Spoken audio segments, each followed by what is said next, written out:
A 5-0 lead. It was a 5-0 lead with Garrett Cole having a no-no heading in there that we saw in the 5th inning.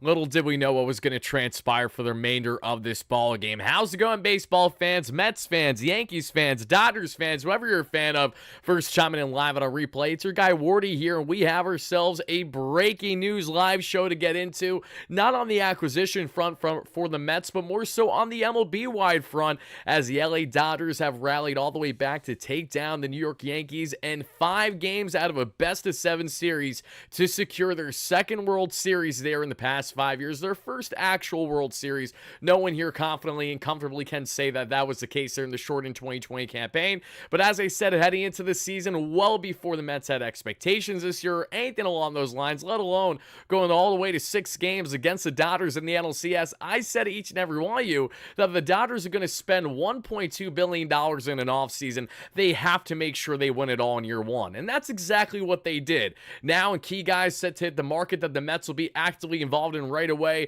have themselves quite the imprint there in this Game 5 victory. In the 8th, Blake Treinen throwing roughly 40 pitches to escape the jam unscathed. Then the 9th, Walker Buehler coming out there and shining the door down. 1, 2, 3, you're out of here. The Dodgers have themselves a tremendous run, as much as I would have loved for the Mets to be in the dance, because I firmly believe we would have gave, the Yankees, not as much of a whooping as the Dodgers did comfortably to win this in 5 games, but I think the Mets absolutely would have put up entertaining baseball. But listen, as I said, heading into this World Series, and I'll say it again as a Mets fan, I really firmly hope that the Mets would lose to the upcoming World Series champions to help validate how good not only the Mets were, but just how much better the Dodgers were ultimately than any other team in Major League Baseball. And that held true here as the Dodgers again go out and win this in 5, not even 6 is what the Mets needed there between themselves and the Dodgers back in LA for the NLCS. So in today's segment presented by BetUS, America's #1 sportsbook, as always, folks,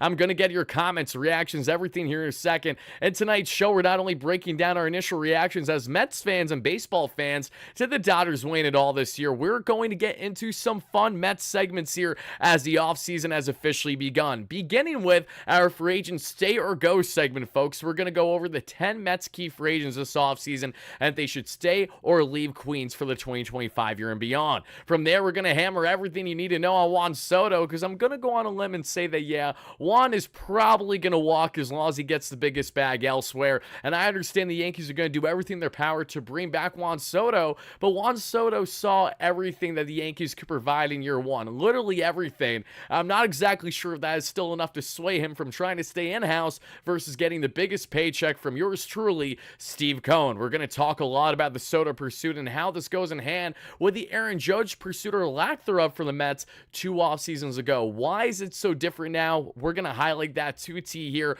along with other external free agent targets that you could find yourself wanting, as we broke down a top 5 Mets free agent target video earlier today for you all to check out. Make sure you do so if you haven't already. I'm not going to repeat every single pick in that video. However, I want you guys to definitely check it out after watching this whenever you get a chance to. That's greatly appreciated. But let's do a quick roll call in here, everybody, before we get things going with our amazing friends here at BetUS, America's #1 sportsbook. Let's do a roll call right here, right now. I see Marcos. I see Josh, great member. Alex, great member. Kevin, great member. How you doing? Murdoch, great member. Steve, great member. Zach Flagerton with the $2 holla. How are you? Let's sign Tim Hill, lefty bullpen answer. We'll talk about lefty bullpen, because let's just start with, I don't know, maybe the guy that was out all year, as long as he's ready to go for 2025, and Brooks Raley. If Raley's ready to go and he isn't delayed heading into the season too much, why not start there with our in-house option? But again, we'll talk more about that. How you doing, Magic? Great member in the chat. McBlam, great member. Thank you so much. I will get to your comment in a second. Lane, how you doing? Dave Haplitz, fantastic member, 24 months, great friend of mine. What a comeback. Congrats to the Dodgers.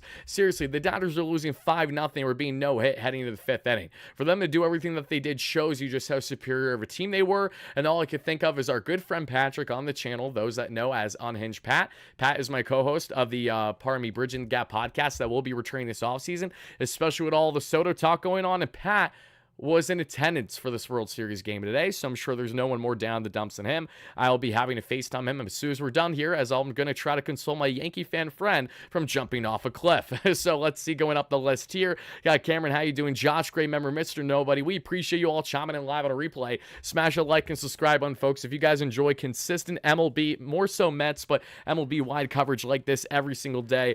I'm not a Yanks fan, but I despise the friggin' Dodgers. I despise the Dodgers too. Don't get it twisted. You think I'm happy about the Dodgers, winning the World Series? Said absolutely nobody that's a true Mets fan.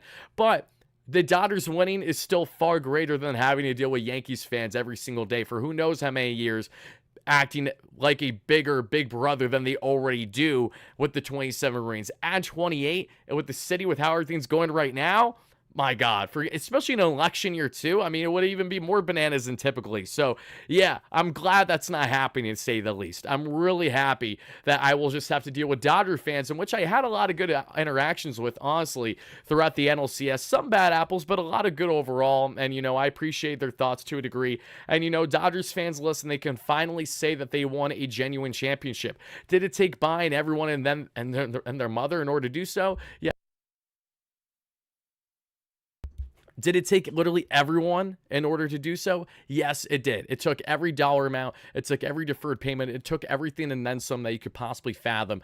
$1.2 billion in total money spent by the Dodgers last offseason alone, and that's what we saw transpire, everybody. So listen, the Dodgers showed up with the dollars, and they showed out with the performance. They deserved the victory at the end of the day. They bested every single person in varying degrees. Between the Padres, the way that they did a rally back in that series, the Mets, even though the Mets took Game 5, they took Game 6 comfortably, as they hoped and longed for the entire time. Then we get to the Yankees here. The Yankees have a 5-0 lead. Again, they have all the momentum in the world, and yet the Dodgers just don't die. Even when Shohei Ohtani only has one shoulder to work with, it simply doesn't matter, because that is how good that they are, and that is how much they deserve to be this year's World Series champions. So congratulations to Dodgers fans. As much as it may frustrate us in the manner that they did it, and that's all part of the game. So all we can say is, us Mets fans, listen, the Mets are going to be spending big as soon as this offseason. That's the whole point of tonight's discussion as well. Let's not forget how the rest of the MLB tends to act when the Mets spend big.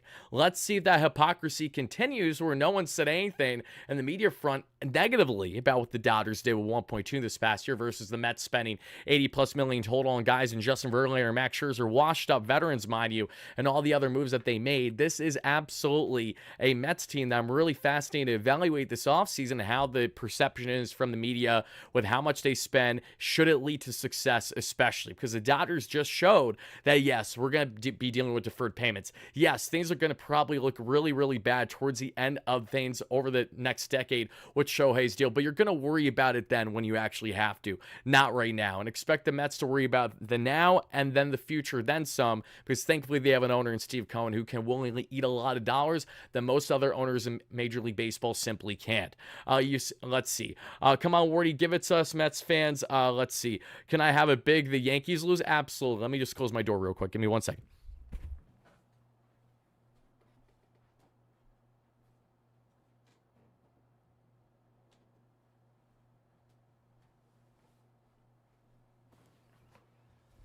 Alrighty, folks, you know the drill by now. If you're a new follower on the channel, then this will be new for you, but let's say it together. A 3, a 2, a 1. Yankees lose! Just as Poppy would say it himself. We love to see it. And shout out Big Poppy, because he did have some accurate Mets predictions when no one else was favoring the Mets throughout postseason play there with the oh-so-great Nobody broadcast at FS1. I'm sure Derek and I'm sure A-Rod are handling this very well. Said nobody as well. I'm so happy to see Derek pissed. F him. I can't stand him. Really can't. I know all my Yanks fans love him, but I can't stand him one bit. But all right, guys, enough of me just kind of going all over the place like I typically do to start these shows. Let's get into, okay, what are the further reactions here? I would love to hear from you Mets fans, Dodgers fans, Yankees fans, whoever you're a fan of. Let's see it. Francisco Lindor Prod, I see you, my man.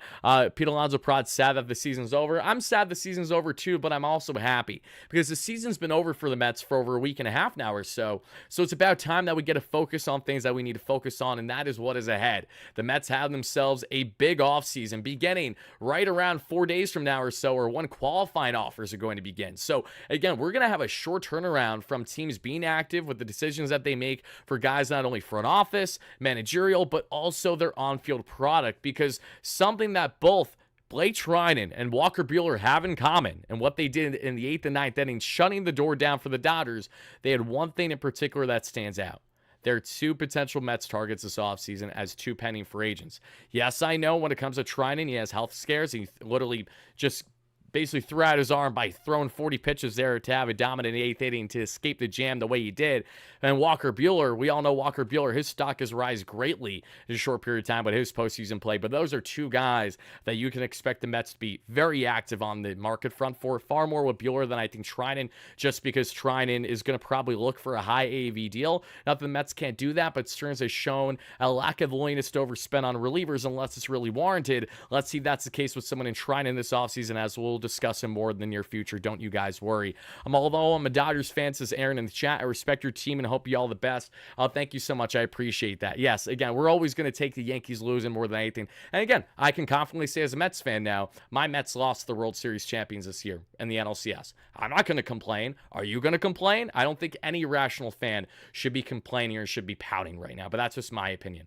McBland with a $5 donation. Thank you so much. Many of us try to warn the Yankees that the LA train was coming, but they'd rather spend their time laughing at us in the Mets. Yes, that's a hilarious thing. I think that this is kind of a great transition into talking about not only the Dodgers doing what they did when, mind you, that was all thanks to Gerrit Cole. So imagine being Gerrit Cole having a no-no performance heading into the 5th inning, and you don't back up. I mean, here I thought Luis Severino was the notorious Yankee or former Yankee pitcher for not backing up there by home or by first when he needs to. Little did we think that Gerrit Cole would single-handedly have a defensive miscue so bad, along with Aaron Judge not being able to handle a simple ball to center after not diving out, but flying out there to left field for a tremendous robbery of a single there, at least a double rather, on Freddie Freeman, if not more. It's insane to see how bad the fundies were for the Yankees during that 5th inning. And the Dodgers, they just pounced. They did what they needed to do, and they had timely hitting, sacrifice fly hitting. They didn't kill you with just a home run ball. Shohei Ohtani was non-existent this entire series, and not entire series, but to an extent because of that shoulder injury as well. I mean, it just shows the depth the Dodgers have, the quality. Max Muncy was literally non-existent this series. Tom Yemen did not torch the Yankees the way he torched the Mets, and that just goes to show you how balanced of a lineup they had and just how superior they were on the front of both defense and offense. The defense really stood out here that we saw in today's game. It was despicable how piss poor the Yankees were in that 5th inning to let everything flounder the way that they did, and they had themselves to blame more than anything. I mean, it happens. It is what it is, but now Yankees fans and my man Pat's going to be looking down on this for a good period of time. And Dodgers fans, you got to be living it up because you finally won a genuine World Series. This trumps 2020. This has every fan forgetting about 2020. Similar to the Astros when they won post-cheating scandal after 2017, like when they finally proved it again 2 years ago or so. That was important as well for the Astros, because if they didn't do that against the Phillies, then that mark that, they only win when they cheat would have stayed consistent. That fell flat as soon as the Astros won 2 years ago or so against the Phillies. The same way that this now falls flat for any fan that's trying to talk down the Dodgers winning a real championship. So now that we talked about the Dodgers and everything that happened there, Juan Soto obviously is like, all right, that was fun. Nice run, boys. Appreciate the fans and everything, but I want a bag. I know Steinbrenner is not going to offer me what Steve Cohen's going to offer me. I like Citi Field a lot. I know that NL East well. I know that competition so well. I love to battle it out with Acuna, Harper, and you name it. Not Luis Angel, but Ronald, obviously, and everyone else in company. This feels like a nice spot to sign at $600 to $650 million, and I tend to agree as a Mets fan. So before we get on to really the extensive Juan Soto discussion that we're going to have yet again in today's talks, and how this also goes in hand to a degree with the Aaron Judge pursuit or lack thereof a couple years ago, there is more to that story than I think what you might initially realize. But let's get into now, everybody. Mets free agents, stay or go. This is a segment that I've been looking forward to doing, and now that the offseason has officially unraveled, has officially begun, let's break down exactly that. Continue to let me know your thoughts in the live show in the comments down below, everybody. We greatly appreciate the time. I'm not going to be too long-winded tonight. I realize it's already past midnight Eastern for a lot of you guys, but I was determined to get a live show going as soon as we found out the result of this World Series. So here we are, chopping it up. The same way that we're going to chop it up now on the Mets and what they should do or lack lack thereof on the free agent front with their in-house options. Who's staying? Who's leaving? Let's break down the latest, Mets fans. Let's get into every single one of exactly that. Let's see. I disagree with 10 years of Soto. You're going to disagree with any pursuit of Soto then, because Soto is not going to sign for anything less than a decade. You're worried about a decade? Yeah, try 13 to 15 years, because that's likely what it's going to take for Soto, with the potential opt-out in there, at least one, if not multiple, where he can try to go for more. As insane as it is, I'm sure there will be a creative opt-out or two there in that contract that the Mets could potentially buy out with an extra year, kind of like what the Yankees will now be doing with Gerrit Cole. Everyone's talking, for a couple days, Gerrit Cole's set to hit the free agent market potentially if he opts out. He's not opting out because the Yankees are going to add an additional year on his contract, which avoids the opt-out for Cole this offseason. So there's going to be a lot of creativity with Soto on a long-term contract, a bigger contract that you're going to see when any player not named Shohei Ohtani, a higher AAV that will be far less deferred money more than likely should he not sign with, say, the Dodgers. And let's pray, God willing, that doesn't happen. But what we do know is going to happen is that the Mets are going to be bringing some free agents back, and they're going to be letting some guys go. So let's go over now individually each of the following free agents, and I'm going to ask you guys to spam it in the live chat in the comments down below which guys you would like back versus who should be leaving. And we're going to start off here with Southpaw Jose Quintana. Quintana had himself a very solid season for the Mets this past season. Obviously had some ups, had some downs, like a veteran Southpaw would. Quintana is an interesting case for the qualifying offer. I'm not sure if the Mets want to go there on giving him, AAV for even just a year at like $21.5 million. Or 20.5, right around what the expected offer sheet is going to be this year. But it's an interesting circumstance for the Mets with qualifying offer, because Quintana, they can try to bring him back on that surefire guarantee like they did with Carlos Carrasco a couple years ago. But you take the risk by bringing back a grizzled veteran who isn't getting any younger, who might regress to a certain magnitude next season, that you have locked up to that amount of money, which will not be easy to cut without just eating outright. So Quintana is one of these that I honestly think there's a great reality he walks. Not that the Mets won't have interest in bringing him back, but I think that they're going to pivot to some options on between 2, 3, 4, north of 5-year deals at absolute worst, hopefully, that they're going to have more intrigue with. So Quintana, I appreciate his service, and we'll talk about him more extensively should there be a decision made on him over the coming weeks leading up to, bigger moves happening this offseason. But Jose Quintana, I think more fans than not are on the realm of, no, I would not like to bring back, but I appreciate your service. Not as much of an abrupt end as it was with one Cookie Carrasco. Now let's go from one Southpaw starter to another, this time in Sean Manaea. The Samoan Southpaw had a tremendous season for the Mets, and that is not an understatement. When that arm slot changed, so did that man, and he was a thing of beauty. Making Shohei, making Freddie, making all these guys look silly at times, which was so great to see. Manaea, again, the veteran Southpaw at 32, 33 years of age, is looking for obviously a big contract, a big one for sure, after having the year that he had with the Mets. But the problem with Sean Manaea is that he's going to be obviously looking for 5+ years. The Mets would be foolish to go past anything 3 with someone at his age and at his magnitude and what you're getting. Teams and players are naturally going to adjust to his arm slot over time. So while it was great to see the run they had this past year with the Mets, we should be remiss from thinking that's a surefire guaranteed lock of a thing to be happening again next season. There could be more uncertainty there. There could be more health problems with Manaea, because he was relatively healthy all year long for the Mets this season, which was great to see.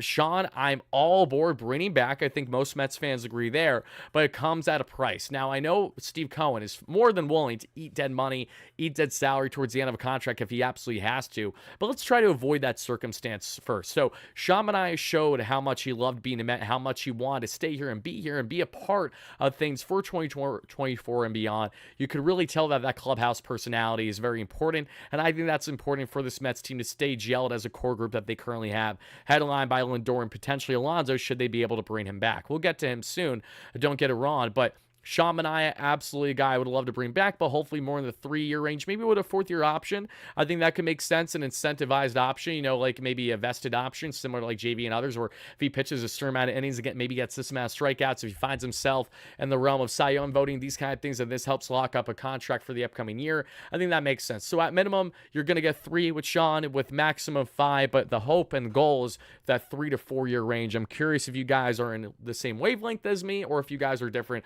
Let's hear it in the chat right here, right now. Make sure to spam that like and subscribe on as you guys chime in if you haven't already. Thank you so much for doing exactly that. As we break down the latest in Mets land, the World Series has come to an end. The Dodgers, the big bad Dodgers, as expected, have won it all. Now what is next in store for the Mets as their offseason has officially begun? Now going from 2 Southpaw starters, let's now talk about a right-hander that I'm actually not going to what am I saying here? I'm not going to talk about that right-hander at all. Silly me. I was initially going to talk about one, but I do not need to talk about that one anymore because thankfully, not thankfully, but because of the injuries.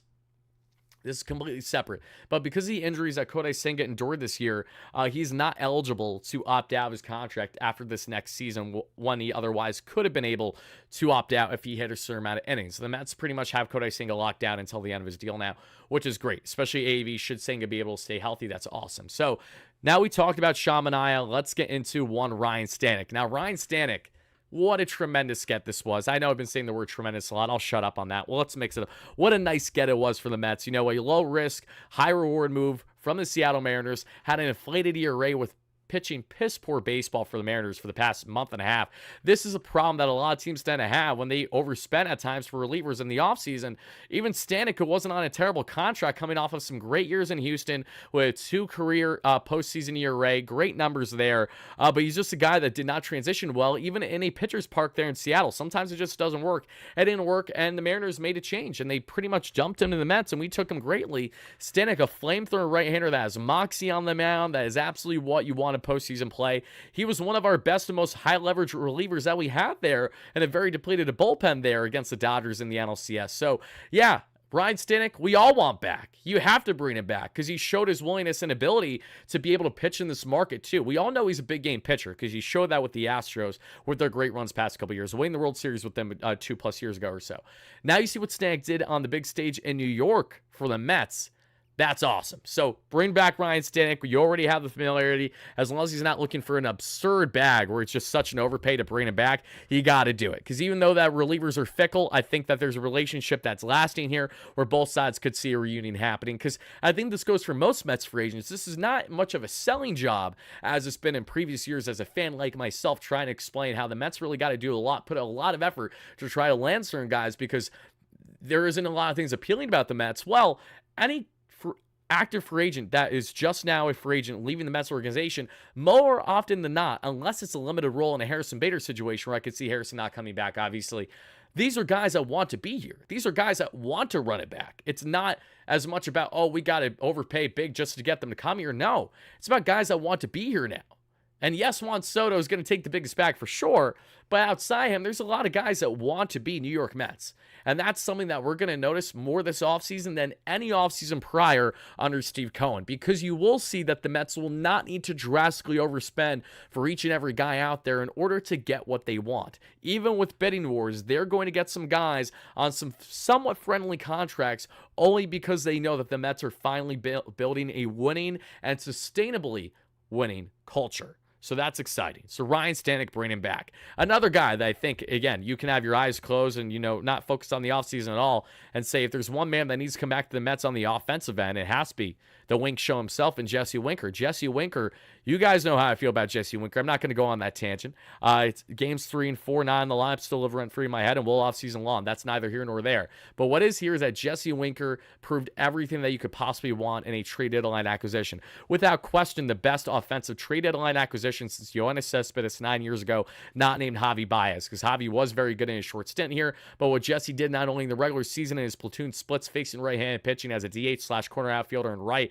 but then ultimately in postseason play against Milwaukee, against Philly, and even against the Dodgers, just the moxie he had as well, the snarl, the willingness to want to be here, the excitement with being a Met, living and dying like us Mets fans with each pitch, appreciating what it means from a Mets fan perspective. Jesse Winker exemplified all those qualities and then some for championship winning culture and truly the exact kind of player that you hate if he's playing against you, the way that we hated for all those years, and the way that we absolutely love it when he is here. So even if you bring in Juan Soto, guys, this is a simple adjustment. You have Juan Soto, okay, you sign Jesse Winker, and he's more your standalone DH, and you platoon him with a right-handed option DH, either in-house that the Mets can consider, or someone externally not named JD Martinez, because that bridge is likely sailed, and we'll talk about that in a sec. That ship is likely sailed, rather. But yeah, Jesse Winker has to come back. He's not going to be overly expensive at all. You can get him on a nice contract.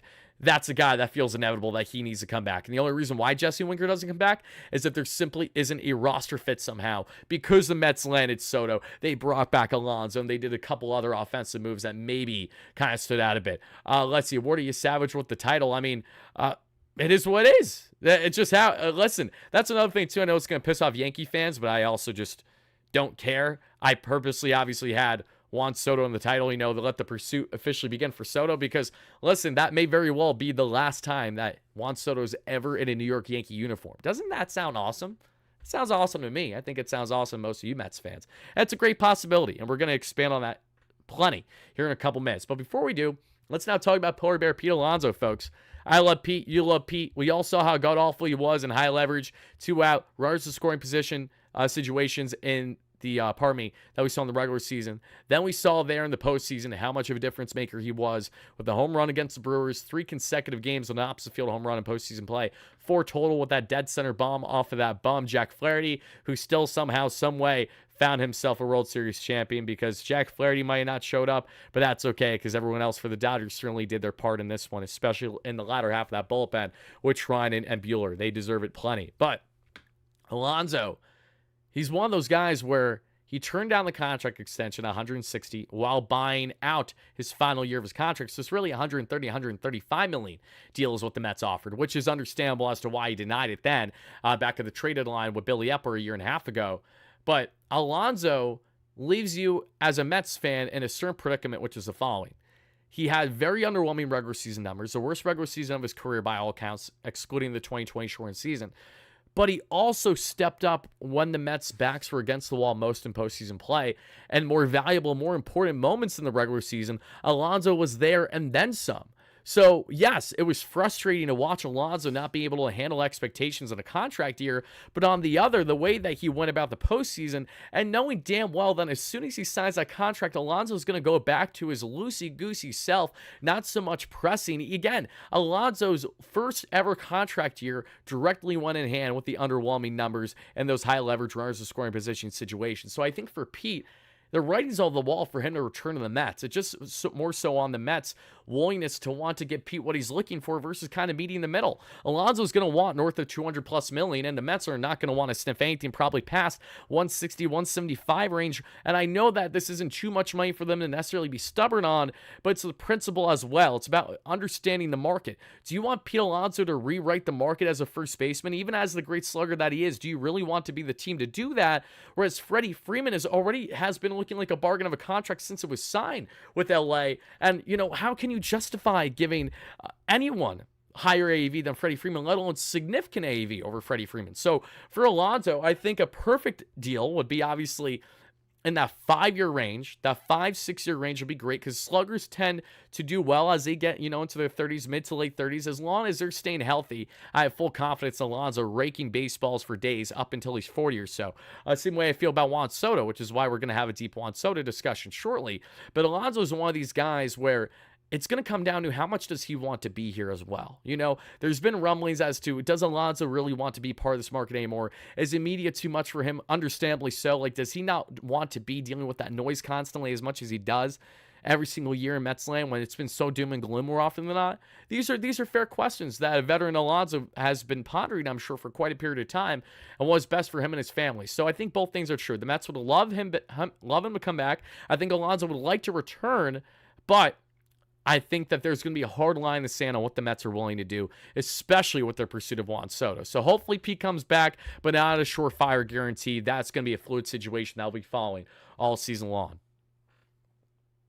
Best right-hand first baseman I've seen. We all know he is, Rob. We all know he is. And even when the defense is lackadaisical at times, it steps up in other areas as well. He lays out the body, which I don't think is a great thing, but that's just how his game has been for quite a period of time. Now. Let's see here. Let's go up in the chat for a second. Dodgers fan, I'm not, but I congratulate them. Hopefully we'll meet them again in 2025. That is the bigger concern, just knowing that the big bad Dodgers aren't going anywhere. This is a potential start of a destiny. I can't say it right now. Destiny. Okay, there we go. On their end. But hopefully that doesn't happen. Fingers crossed. Now, guys, let's talk about the pitching again. Let's get into Mr. Severino, who's probably smirking, seeing the Yanks lose in 5 the way that they did, because Sevy would have had himself a sharp outing.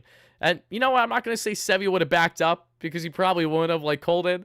But I think Sevy, who knows, maybe would have had a solid outing or two against the Dodgers. Either way, Severino, a very sharp bounce back year after a god-awful 2023 in the Bronx with the Yankees. Finally healthy, finally getting proper sleep every night, a proper regimen down, as Severino was one of the most reliable starters the Mets could ask for all year long, especially in the first half when no one else was going deep in a ball game. Severino was that lone guy to do exactly that. A very solid outing for him, a very solid 2024 overall. And Severino, the Mets will definitely throw the qualifying offer at the same way they will with Sean Manaea and Pete Alonso more than likely. But Severino, I'm sure, will deny that qualifying offer and look for a multi-year deal. And this is where it wouldn't shock me if Severino simply prioritizes the bag. And I could see Severino getting a potential overpay along the lines of what Taijuan Walker got with the Philadelphia Phillies a couple off seasons ago. I think it's going to be something along those lines. And I think that is going to price the Mets out of the interest. The Mets are not going to want to go 4 years on Sevy. And I think that there will be one team willing enough, so desperate enough of starting pitching to potentially go 3 years with a fourth-year option, at least for Severino. I like Sevy a lot, and I'm absolutely welcoming a return. But as I said in my 5 Mets who won't return video over this past week, check it out if you haven't already, folks. So around 20,000 views. Thank you so much for doing exactly that. I got to be honest and be frank by saying that I don't foresee both Manaea and Severino returning. I think one of them, Dynasty. Thank you. Holy shit. I don't know why I butchered that word so bad. No, wait. Yeah, a potential dynasty. Yeah, I don't know why I was saying destiny. That's why I was getting tongue-tied. Thank you for the clarification, Build-A-Boy. That was ridiculous. But Severino, I think, is more so on the outside looking in. Not that I'm opposed to him returning. I just don't have the confidence level in Severino returning right now the way I have more so in Manaea. Sevy also is a tremendous clubhouse guy. We know that, and that will bode into the Mets' decision to a degree. They absolutely care about guys that not only succeed here in the big market, but want to be here. And Severino has proven his worth and then some. But I think from knowing Severino's highs and lows and everything in between, he is definitely a solid, formidable star the Mets can bring back, but also a replaceable one that I think has a more replacement value than Manaea to a degree, especially if they're both going to be on shorter-term options of a contract, hopefully in that 3-year range, nothing more. And, you know, I would like less, but I don't expect it to be less. Another guy. The Mets have a team option on Phil Maton. A team option that they're not going to pick up more than likely. That team option is one of those things where, are you really, really going to bring back, even at $4 million? I know Maton was solid throughout the regular season, but I think Phil Maton's postseason performance might have just boxed him out of the Mets even wanting to bring him back. And even with how depleted their bullpen is, David Stearns is so savvy when it comes to bullpen makeup to begin with that I don't foresee him overspending on much more than maybe one reliever or so tops. I think he might prioritize like one top dog in the free agent market on the reliever end.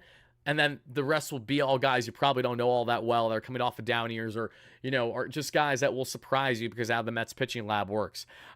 I think Maton is destined to be out of here, and I unfortunately think his postseason play is the most significant factor as to why. So, Phil Maton, thank you for your service, but I think you're going to be out of here. Again, I appreciate you, but I think all good things come to an end, right? Brooks Raley, however, is a good thing that should not be coming to an end. Everyone forgets about Brooks Raley. Everyone and their mother says, oh my goodness gracious, the Mets don't have a lefty option in their pen outside of guys there that we have seen in Danny Young, Alex Young, David Pearson in the postseason, which was great in certain stretches. But it starts with Brooks Raley. The fact that we had to deal with Jake Diekman for as long as we did is because of Brooks Raley going down with his Tommy John surgery. And he had it pretty early this season. So there's a great world where Brooks Raley will be able to be pitching full-fledged for the Mets by early next season. I think if you're the Mets, you absolutely have to sign him. And I think for Raley, I said all first half, there's not a chance in hell Raley returns to the Mets. Why would he want to do that? It makes no sense at all. Now, I don't see a chance in hell that Raley wouldn't want to return to the Mets since the great run that they had from June on. He feels like a guy the Mets need to bring back. Absolutely need to bring back. And the reason why they need to bring him back is because he's such a formidable option in the bullpen as a true lefty option that gets both lefties and righties out at a quality rate. I love Brooks Raley. I've loved the guy going back to literally since, you know, his final year in Tampa. He really stood out to me with some of his highlights there heading into postseason play. And I expect that to continue for the Mets. So bring Brooks Raley back, even if he doesn't start the year with the Mets. I don't care. JD Martinez, what a hitting savant he was. What a leader he was for the rest of this ball club, along with Francisco Lindor, among others. I greatly appreciate everything that JDM brought to the Mets this year. I'm fortunate to say that I was in attendance for JD Martinez's first Citi Field home run as a Met, even though it was a really frustrating loss to the Braves. Where our first hit of the ball game was that JD Martinez dead center home run. I was sitting behind home plate early this season. I want to say it was in March or May, one of the two, and it just dead center, and the Braves still won. That was the only hit like the Mets had all game. That was very frustrating. JD, who was non-existent the final month plus, was pretty much non-existent in postseason outside like one nice opposite field RBI single, maybe a sac flyer there, here or there. JDM is a guy who I think is going to be more concerned about pickleball than his Mets reunion, because I don't foresee the Mets calling all that much unless it's for a hitting coach role, which I would absolutely be in favor of. Sign me up to JD Martinez back in a coaching role. We would all love that. But JD, I don't see really much of an upside that the Mets would get at this point by bringing him back. Even with all he brings as a very smart Grizzly vet who's won it all, a surefire Hall of Famer, I think he regressed too much in this year alone for the Mets to warrant wanting to bring him back for 2025 and beyond. So JDM, thank you so much for everything. I can't thank you enough. But I'm wishing you well in your future endeavors. That'll likely not be with the Mets barring changes. Drew Smith. Remember Drew? Remember Drew Flo after getting down with injury earlier this year after just being batting practice when he was out there? Drew Smith is almost close to a lock to not return, with the only exception of Drew Smith returning for the Mets being the simple fact of the pitching lab that they built greatly in Port St. Lucie, then all the way up there with the club with Germany happening over the past 2 years. That alone is why I could see the Mets being like, all right, we know everything Drew Smith has to offer. We know how to get the best out of his arsenal. We know how to adjust him well post-injury here. Let's go and do exactly that. I could see the Mets deferring to doing something along those lines, but just from a performance standpoint alone to what we've seen, Drew Smith should not be returning to the Mets next season, nor should Adam Ottavino. Adam Ottavino, roughly 40 years of age, New York native, basically had to talk his way back into returning to the Mets, because let's not forget, Adam Ottavino was initially hitting the free agent market last offseason, trying to restructure his contract. David Stearns basically said, no, bye-bye. We're just going to let you be a free agent. Thank you, though. We appreciate it. Have a great one. And then we get, deeper into the offseason, January. I'm at Madison Square Garden watching OG Anunoby and Julius Randle get hurt in the Knicks' victory for Miami. Randall's final game as a Knick, little did I know at the time, as much as it heartbroke me to say. Ottavino signed with the Mets there that same day in January. I think it was early, mid-January? Maybe it was late January. Either way, Ottavino comes back on a shortened contract because Stearns is like, I'll bring you back, but it's going to be on my terms, not on what your terms are. It's going to be a lesser AV, and we'll throw you more of low leverage than anything else.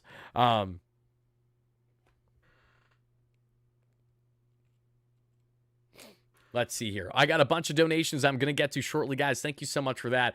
But simply put, Drew Smith, I think he's on the outside looking in. Let me know how you guys feel about that. The same way that I also think that Harrison Bader is on the outside looking in. The reason why I think he's on the outside looking in is I've heard throughout, just reports that Bader's personality, while it's awesome, it's infectious, it's great for the team. The one thing that I have noticed with Bader is that he doesn't like when his playing time gets taken away, which every player doesn't like it for the most part, but it hits him a little bit harder than others. And Bader is going to try to prioritize his value more than anything next season. And the only way for him to really get the most out of his value, if he wants to prioritize looking for a bigger bag and looking to still make something of his career beyond what is now, a fringe, fourth outfielder / third outfielder, great defense, but up and down hitting, to say the least. He could be very clutch, that we saw when the Mets didn't have expectations in the first half, and then when they did in the second half, it was more sporadic and not as reliable as you were hoping. Bader, knowing that Tyrone Taylor is still under contract for next season as a Mets fourth outfielder barring changes, that alone is why I don't foresee Harrison Bader returning next year, but I certainly did appreciate him to a degree and some of the runs that he did with the Mets this year. So Harrison Bader, a New York native that's played for both the Mets and the Yankees. He's had some big moments for both teams for sure. I appreciate him a lot, but he's not a guy that I foresee coming at this point in time, returning back with the Mets. A guy that I do foresee coming back to the Mets, though, absolutely, not only for the vibes, but the great performance, but that veteran presence, even if he's in a lesser role next year, which I firmly expect him to be, with the come-ups of Luis Angel Acuna, Jet Williams, Ronnie Mauricio, just to name a few, and that is Mr. OMG himself and Jose Iglesias. Jose Iglesias put up record numbers for the Mets in an 82-game span, basically was one of, if not arguably the best second baseman the Mets have ever had in like 82 game pace. Like, he was so good from the high contact hitting to the slugging, far superior than you ever could have imagined, having his own single and then having it remixed there with freaking Pitbull before the year ended. I mean, what couldn't Jose Iglesias do? I mean, talk about Talk about a bargain of a contract for David Stearns. Little did he know how much money he would bring to the Mets from signing a minor league contract. Just thinking about the marketing alone. The Mets made hundreds of thousands, if not millions of dollars, which I'm sure that they did with the OMG merch, with everything that they marketed. None of that would have happened if it wasn't for signing him and making him make his debut the way he did. Jose Iglesias, what a story he has been. And he, I think, makes so much sense to come off the bench for the Mets more often than not next season. Should he be able to give more of the reins at second base to those younger options, with the assumption that you have dealt with Jeff McNeil at that point? Because Jeff, even with him and his ability there in the corner outfields, he's a guy that I think really makes sense to be part of with this offseason via trade if the Mets can get a salary dump going. And I've been saying that for a couple years now. Nothing personal at all towards Jeff, but I just think he just does not fit this team. And I think it becomes more abundantly clear as the years go on. And the versatility also means very less when on the offensive end, the consistency hasn't necessarily been there. He was great in the second half, I know, but I think there's a world where the Mets can comfortably live without McNeil next season. But I think when it comes to Jose Iglesias, you got to bring him back. I know he looked outmatched there towards the end of the postseason, but a lot of guys did. And we're going to get to your donations here shortly, everybody. Thank you all so much for them. Greatly appreciate them. But we talked about Harrison. We talked about everyone on the list now.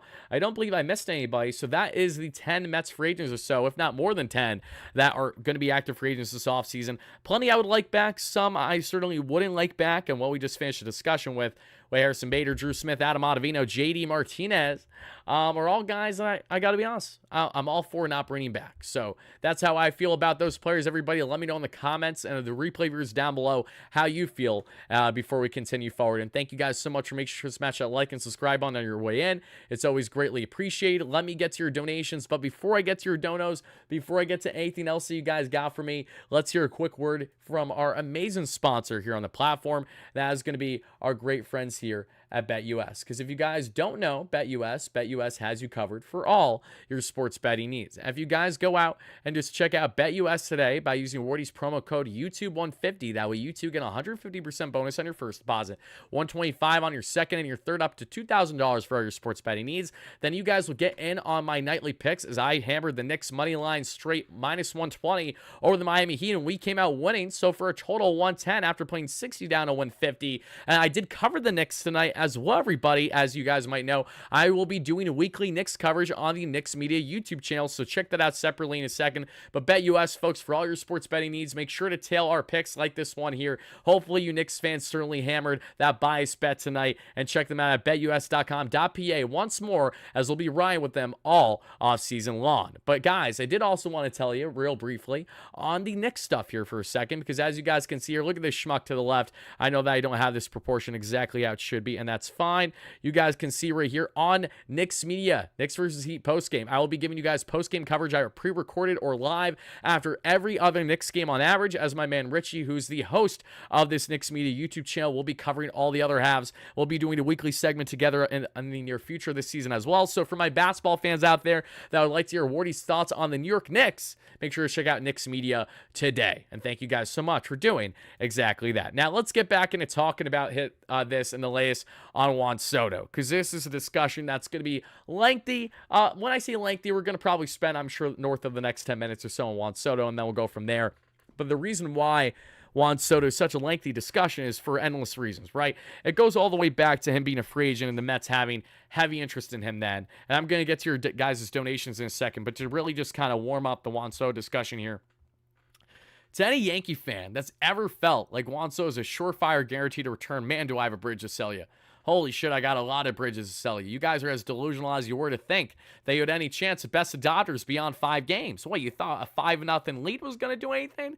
Little did you guys know, but I'm not surprised because you tend to not pay attention. That's the Yankees fans that I tend to despise, not to the respectful ones watching live on a replay right now. I appreciate you guys greatly. But to those Yankees fans in particular, let's talk about Juan Soto, because Soto did not come to the Mets back in the 2021 season, not for a lack of effort by the Mets. The Mets offered Francisco Alvarez, Mark Vientos, I want to say one of Brett Beatty or Ronnie Mauricio, in a package deal before we saw Juan Soto traded to the San Diego Padres. And whatever the trade was, it was a 2021, 2022, whatever it was.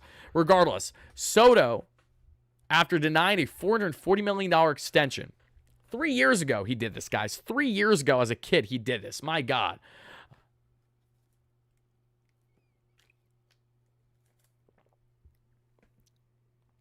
$440 million over a decade plus, and he denies it with the Nationals. The Mets have been on the pursuit and on the hunt since. This has been multiple years in the making, and there's so many similarities with how the Dodgers operated 2 off seasons ago, with how the Mets operated last offseason, and how that impacts things now. So before I expand on Judge, Ohtani, and how that compares and contrasts with the Mets' pursuit here now for Soto, let's answer some of your donations, because I know a lot of you guys got plenty to break down here. So let's do exactly that. Framber Valdez is awesome. He's a beast for sure. I wouldn't be opposed to him have the opportunity to present itself at the right price. But let's get into everything here. Tim Dog, thank you so much for $5 holla. Tim Dog says, how annoying was Jeter? Such a huge homer for Yankees. Big Yankees every time. I think Soto to the Mets is happening. Also, Buehler to Mets. Buehler to Mets feels inevitable. That feels like a perfect David Stearns type pickup on a short-term contract. Maybe some high AAV, not complaining there. Buehler looked fantastic in this year's postseason. He looked better every single time out there, and he's going to be locked and loaded, ready to go for 2025 now as a reigning World Series champ. Cameron Kier with the $5 holla says, at least the Mets were eliminated by the World Series champs. The Yankees didn't deserve to be there. I tend to agree. Hyper with a $5 holla says, don't worry, Yank fans. Juan Soto staying in, and why? Flushing, New York, that is. Love that. Let's see. Professional certified hater with the $10 holla earlier says, what an actual L World Series for the Yanks. Get dominated games 1 and 3, choked a 5-0 lead and a 6-5 lead in a survival game. Lost a World Series on your field, and you have a good chance of losing Soto. Judge is still a playoff choker. I know everything was just chef's kiss. I understand Judge had the early offense going. I know he had some great early defense, but the piss poor late defense and the piss poor late offense shows you exactly why Aaron Judge continues to be a flop of an investment by the Yankees. Not a flop of an investment from a market standpoint, a fan base standpoint, nothing along those lines. He is a true leader for that organization. He's great. He truly is a captain for them. First time since Jeter. But what he's not is Jeter when it comes to postseason play. He is so contrary to a key playoff performer. And it's hilarious because we've seen him be given a lot of opportunities now. It's not like Judge hasn't had his fair share of playoff runs, because he's had plenty really since he got in the bigs back in 2017 or so. To see Judge flatter the way that he has to further prove how much of a flop that signing may very well look, especially in the second half of it. It's crazy. And then you look at Soto and his current predicament that he's in right now. This is bananas. And when we talk about Soto, and as we reel back into this discussion, there are 2 key things I want to highlight when it comes to the pursuit of Juan Soto, and they are the following, everybody. And then when we're done talking about Juan Soto, we'll briefly touch on some potential other external targets that I'm going to leave up to you guys in live chat to spam when we get to that segment. What you guys would like to talk about, any players in particular, outside of some that I'm going to highlight by just looking at the free agent list. Trades we'll talk about more in the offseason, but not so much right now because it's premature, whereas at least we know what is a guaranteed thing in the free agent market. And one of the surefire guaranteed things, the most surefire guaranteed thing, which has been for a number of years, is that Juan Soto would be hitting the free agent market this offseason. And Juan Soto and the Mets, this connection goes back a while. So let's not forget, this is the same Juan Soto famously posted on Instagram a couple years ago. I love Citi Field, I love this ballpark, I love New York. And we know he loves New York, right? He's shown his willingness to play big in New York and have big games the way they did with the Yankees at the most important time. But what we have seen the Mets do is admire, appreciate, and understand how the Soto market is going to go. Do you guys remember, and I've referenced this a lot, and it needs to be said again, do you guys remember the LA Dodgers 2 off seasons ago allowing Trey Turner to pretty much walk, where they didn't really have too much of a valiant effort on trying to bring him back? Allowing a lot of guys to walk, and more of a lateral offseason at best, knowing that they basically punted last year, where they were still going to be a very good team, but they knew that they weren't enough to really get over the hump. They did that purposely, knowing their full investment in offseason later, and Shohei Ohtani and Yoshinobu Yamamoto would be inevitably happening. It will not be for a lack of effort, so it makes sense that they invest everything, they win the dance right away. That is putting your money where your mouth is, and it's showing out right away. Congratulations to them for that. For the Mets, this is an eerily similar situation with Juan Soto. They purposely didn't overspend last offseason for the sake of making sure that, yes, they had a lot of money coming off the books this year to begin with, but by hammering more of their short-term options the way that they did with Severino, with Manaea, this really allowed the financial flexibility to be stronger than ever for the Mets, with north of $200 million coming off the books this offseason now, with endless money to spend, far and away the richest owner in Major League Baseball, who's wanted Juan Soto for pretty much since he became owner for the Mets 3.5, 4 years ago. Yeah, I'm going to go on a limb and say that this is pretty much the Mets to lose when it comes to a financial aspect, aspect, and also to an extent negotiating aspect, because the Mets have had deeper and longer negotiations with Scott Boras consistently, probably more than any other team in Major League Baseball since Steve Cohen became owner. That's going to play in the Mets' hand to a degree. As we know, Scott, so schmuck that he is, he's going to play every single guy that he can to the best of his ability to squeeze out every single final cent imaginable out of Soto's contract. But this is now an opportunity for the Mets to pounce the way that the Dodgers did this past offseason.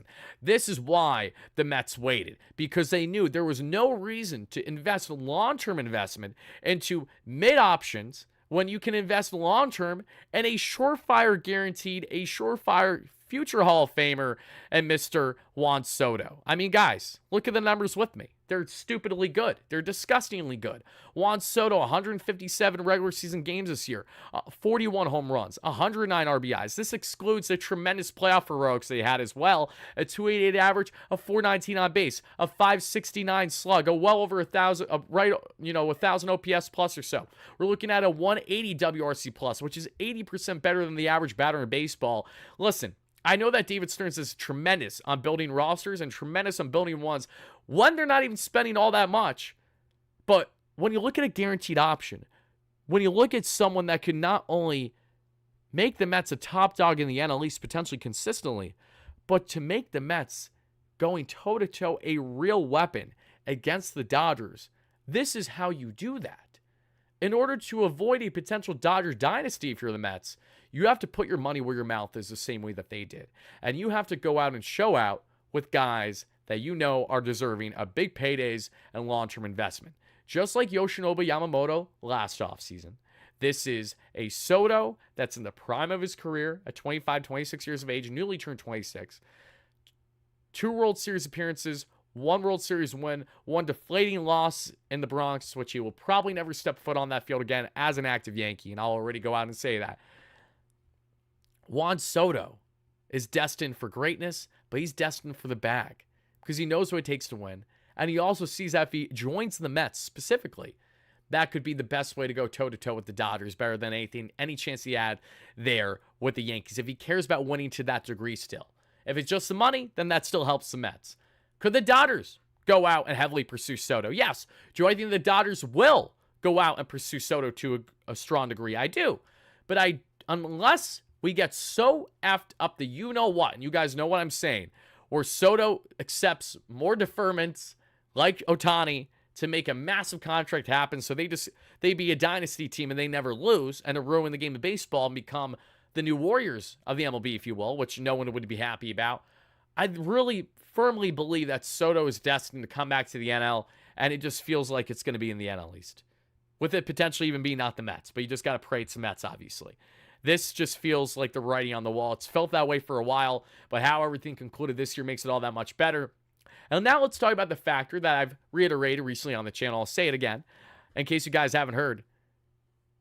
The under-the-table gentleman's agreement between Steinbrenner and Cohen. What are you talking about, Wardy? Let me enlighten you guys. Do you guys remember? Do you guys remember 2 off seasons ago? Do you guys remember 2.5 years ago? Because I remember the Mets didn't heavily pursue Aaron Judge. Not because they didn't want to. Oh, they wanted to. They really wanted to.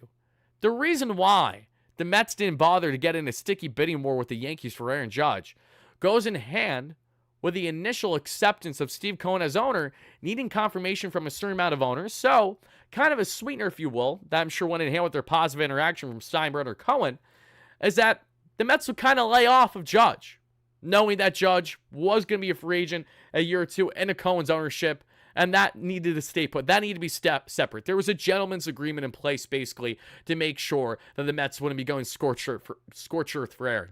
And they did it. They did exactly what you expected, and they were on the outskirts, on the outside looking in, leading up to Judge making his decision to return to the Yanks and not going to San Francisco. Don't tell John Heyman that, however. But what we can tell you is that what came out of that was that was the one. That was the one gentleman's agreement. That, D-Mac, I will get to your donation, my man. I'm so sorry that I missed it. That was unintentional, completely unintentional. And now let me see here, D-Mac. Right there. Okay, D-Mac, I'll answer that in a second. This is a Mets team that now has an opportunity to pounce like they weren't able to do for Judge, they can do for Soto. Why, you might ask? Because that gentleman's agreement went in hand with when Steve Cohen first became owner. There was no agreement this past year in the offseason when Soto was dealt to the Yankees that, oh, the Mets would have their hands off after this year. No, completely different circumstance. So different, as a matter of fact, that there's a great reality that Steve Cohen not only ripped Steinbrenner's heart out, which is signing Soto to a 13-year deal at $600+ million, but that he could quite literally turn baseball upside down in the city of New York by doing exactly that. So to suggest that the Mets don't have a chance, to suggest that the Mets won't be a top dog, all I can sit here is laugh and just say, wait. Even if they don't land him in the end, it'll not be for lack of effort. That is the one thing that the Mets, David Stern, Steve Cohen, and everyone else in company can promise exactly that. D-Mac, thank you for the $5 donation. D-Mac says, who is your fantasy offseason pitcher signing? No to Meatball Maton. Fantasy is Roki Sasaki if he gets posted. Corbin Burns is obviously in that mix, but I wouldn't want Corbin Burns long-term, which makes it tough because you're going to have to get him long-term. There's some other guys that I don't want to spoil too much because I may or may not have spoken about them in a video earlier today, so check it out if you haven't already. But obviously on just the wish list outside of Soto, I would love, if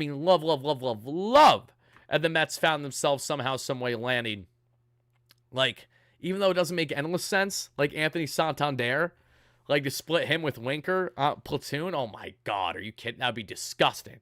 That'd be nasty work in the best way possible. I would love to see that. So those are some guys I'm thinking of right away. Bullpen-wise, Blake Trinan obviously would be awesome.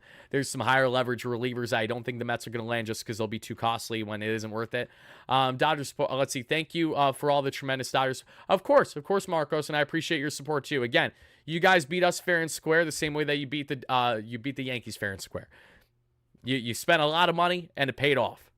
I'm not complaining because I hope the Mets do something similar along with building their farm and having that proper balance the way that the Dodgers famously did this past year. What about Steinbrenner going after Alonso? Go ahead. You think we're worried about that? You think we're worried? Here's the thing. As much as I love Polar Bear Pete Alonso, I know most of you Mets fans can agree there. You're swapping Soto for Alonso every day of the week. I love Pete to death, but I will sing, dance with sunshine and rainbows with a big grin on my face every single day if Alonso was a New York Yankee for the next 7 years, as long as it meant that Juan Soto was a Met. Because Juan Soto is so leaps and bounds ahead of not only Alonso, but pretty much 98, 99% of all Major League Baseball. And at 26, that it would be foolish to not be all aboard Juan Soto this offseason. If it takes losing Pete Alonso this offseason to fully commit and land Soto, you don't even hesitate. You don't even second guess it. I'm sorry. I'm so stubborn on the Soto front because there are just, how many more examples do you need? How many more examples do you need? Dodgers fans, you just won the World Series. Respectfully, F off with the notion on Soto to the Dodgers. You literally just won the World Series. Stop trying to hog everything. Let us have a taste. You schmucks. Those are the ones I can't stand. Like, let's have some balance here. We don't need a Warriors. I'm sure you're a bandwagon Warriors fan as well. But we ain't going to do it, my man. We can't have it happen. I think Cohen will outbid eight. I think Cohen's going to go scorched earth here. I really do. This is probably the guy that I feel most confident by far that the Mets will do everything in their power to land this offseason. No one else, I think, is a guarantee to be pursued to a T the way the Mets were pursued Soto. But again, if Soto says early, which he won't, that I don't want to be here, then okay. But I just don't see that happening. I really don't. Even if he plays the Mets like a fiddle, maybe to an extent that Yamamoto did, we're going to have to deal with that and go through it as it happens. Drive up Soto's price. That's it. We can elevate with top free agent aces. We can elevate with top free agent aces, but why not elevate with literally arguably the best hitter on the planet too, in the prime peak of his career, just turning 26 years of age. Teoscar Hernandez is awesome, and he has been clutch. He also had some very underwhelming moments in this postseason, but yes, he has been clutch at times too. Tio's going to be looking for a bag, and he's a guy that's going to be looking for a bag that I'm not sure if that's going to grade out all that well either. So Tio's fun. I'm sure we'll talk about him in the offseason, but not a guy I expect the Mets to be going either way for. Nor should they pivot as like a big overpay if, say, you lose out on Soto. I don't think they should do that either. I really don't. But Mets fans, we talked about everything on the Soto front. We talked about who should stay, who should go. We talked about our initial reactions to the Dodgers, curb stomping the Yanks in 5 in dramatic fashion. Let's talk a little bit more on the external targets before we get out of here. So now, to our 350 plus live viewers watching live and my replay viewers, get in the comments down below. Spam it right here, right now. Right here, right now. What players you would like the Mets to pursue that maybe we haven't talked about yet. What other guys do you have in your mind? Because I can relay plenty of different guys to you, just in general in the free agent market. So I'm going to relay some names, and I'm going to start with the starting pitching position because I know how desirable and how needed that is for this Mets team.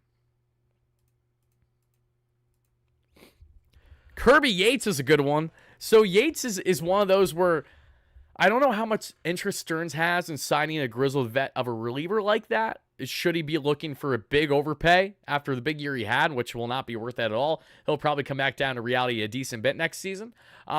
Yates is an interesting option for sure. Chapman is not an option I foresee happening. I really just don't see it. Christian Walker is a more than fine Alonso replacement, yes. Not that he's as good as Alonso, but he's a very good Alonso replacement, especially if you landed, say, Soto.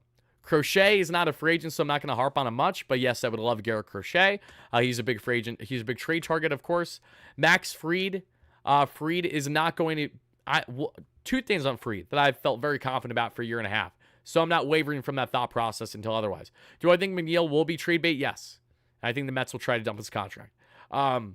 Max Fried is awesome. I would love Max Fried.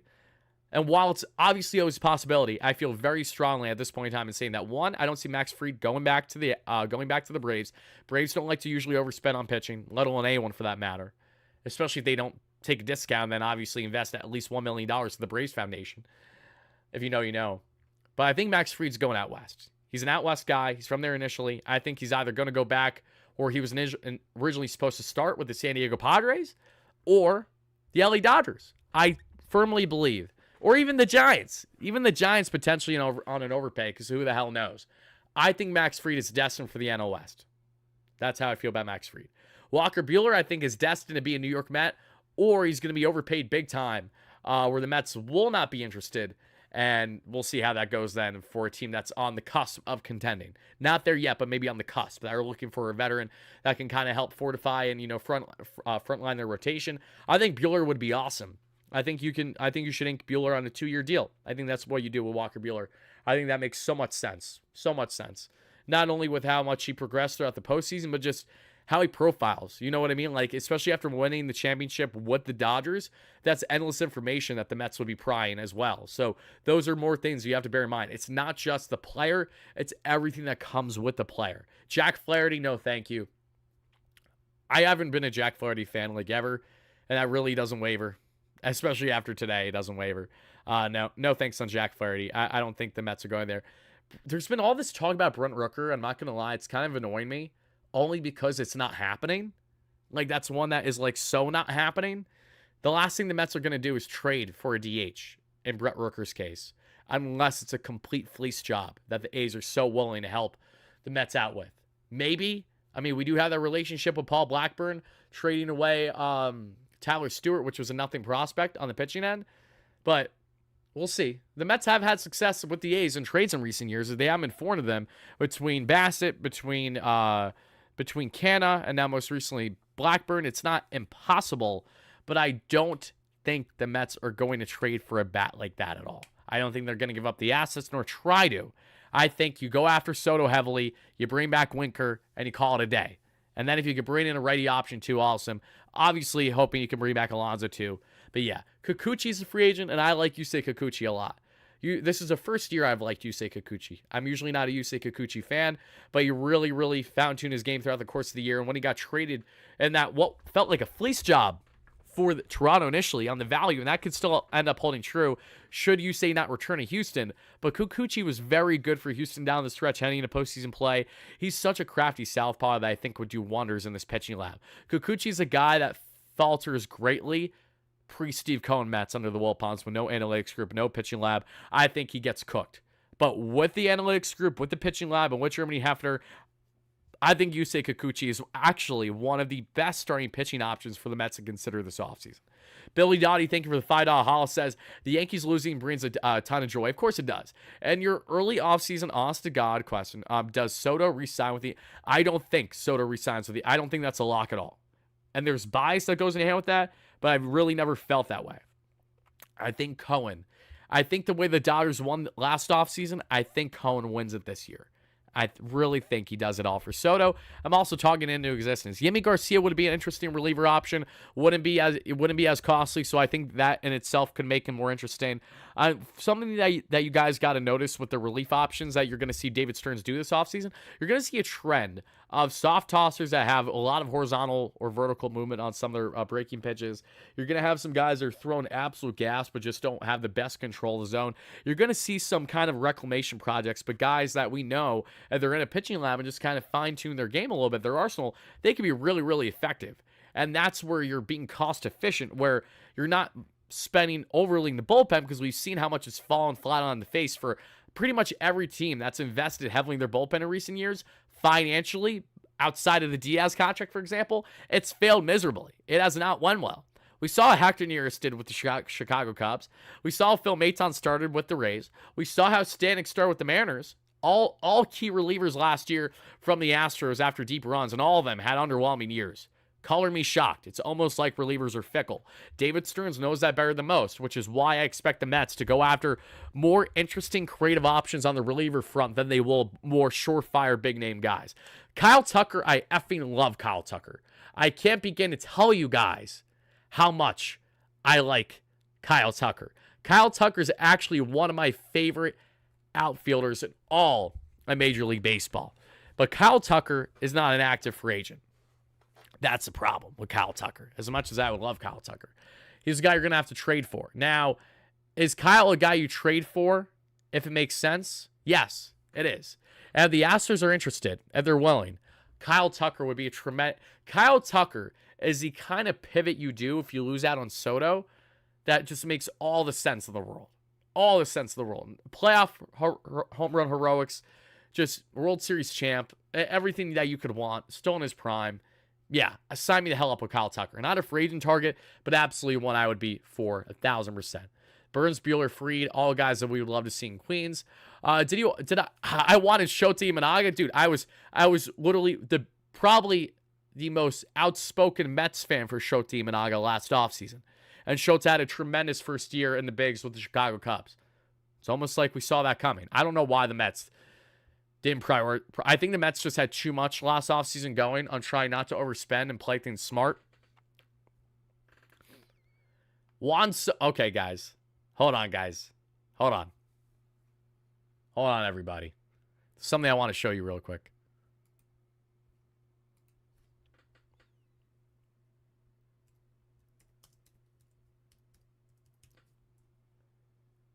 Perfect timing.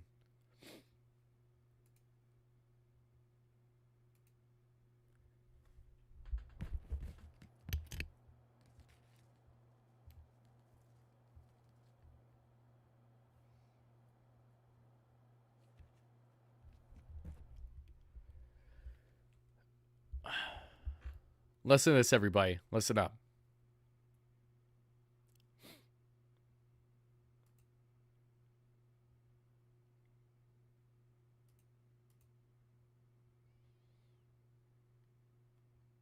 Just give me 1 second. Appreciate the patience. Just make sure I have this pulled up properly.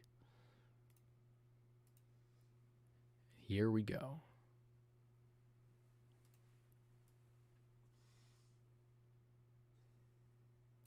Let's hear Juan Soto's post-game thoughts.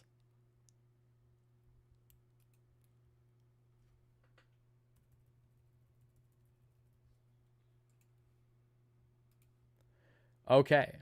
Juan Soto was asked if he's hoping to be back with the Yankees if the money was right. This is Juan Soto's answer. Tim Healy. Shout out Tim Healy, amazing Mets beat writer that we see to the left right there, doing work for the Yanks here. Does a great job with Newsday. Shout out Tim. Hoping to be back if the money's right. Are you hoping to come back? I mean, we gotta sit down and look at it whenever we have a chance with my agent and everything, and we will see what it's gonna do. Hoping to be back if the money's right. Are you hoping? Soto was asked if he thought that tonight was his last game as a Yankee. This is what he had to say. Allow yourself to think at all as your last time in pinstripes? Do you think about that at all? You never know, man. At the end of the day, we will see where we at. Definitely tough game to be my last one, but really happy with what we accomplished as a team and how far we got. Definitely, we want to get to we wanted to be the last team standing, but things happen.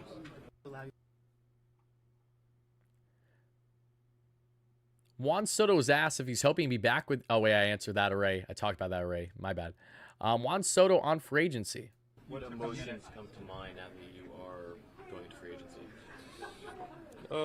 You know, it's gonna be exciting. It's gonna be a good experience. I think every player in the big leagues wanna experience how it's gonna be the free agency. So exciting to see how it's gonna be. Yes, certified hater. I heard exactly what you heard. Yes, he had the quote famously, which was, yes, you know, this is a pretty tough game, you know, to be my last one. I'm hoping that that's in reference to him not playing with the Yankees ever again. That's his last game in the Bronx. But we'll find out. You know, Yankee fans, congratulations on the amazing run that you have this year in 2024. It's unfortunate that it fell short, but man, is it fortunate for us Mets fans that want Juan Soto. So not complaining all that much there. Definitely sucks for you guys to lose on the home turf. Can't relate there. We took it back for Game 6, which is, you know, it's almost like the Mets were arguably the second best team in Major League Baseball this year. I think that goes without saying at this point, and I don't want to hear any debate. So I think it's even worse that the Yankees had a 5-0 lead. So for anyone saying, oh, they had some closer games, not blowouts when they lost, it really doesn't matter. The Mets took it to 6 games against the LA Dodgers. The Yankees didn't. The Yankees couldn't do it. The Yankees couldn't rewrite history like no one else has been able to rewrite. Color me shocked. Alrighty, guys. That's going to do it for the live show. We're over an hour into this one. I got to hit the hay. I got an early day tomorrow. I got things to do. I got places to be. And we got more content to make. So, now that the offseason has officially begun, folks, get locked and loaded. We're going to have videos and live streams on a pretty much daily basis here on the platform. Mainly, especially videos. We're probably going a fashion of like video one day, live stream another. Kind of going that seesaw back and forth, barring changes. There will be days like today where we live stream and do a video together. But I will try to separate them at times just for the sake of it being better for the algorithm. And to give you guys some more longevity if some of the content is, you know, repetitive, which will be the case this offseason plenty with Juan Soto and all the other free agent talk that we'll have all offseason long. So Dave, thank you for the donation. I know about health problems, but DeGrom, love Jake, but nope, not going to happen. Just going to leave it at that. I'm not even going to entertain the thought. There's just so many reasons as to why that isn't going to happen. And more than anything, there isn't a reason for the Mets to. As much as I love Jake, and as much as I would be ecstatic if he returned, there just isn't a reason for us to have to go through that potential. And I know it's going to hurt some of you guys hear this, but maybe that potential headache with just the uncertainty with Jake. You know, he just got back from Tommy John surgery. There's no guarantee I was even going to look next season. And he's 36. I'll leave it at that. Love you guys. Thank you so much for watching. I'll see you all real soon for more Mets content all off season long. Until then, have a fantastic rest of your night to evening, whenever you're watching this. And this is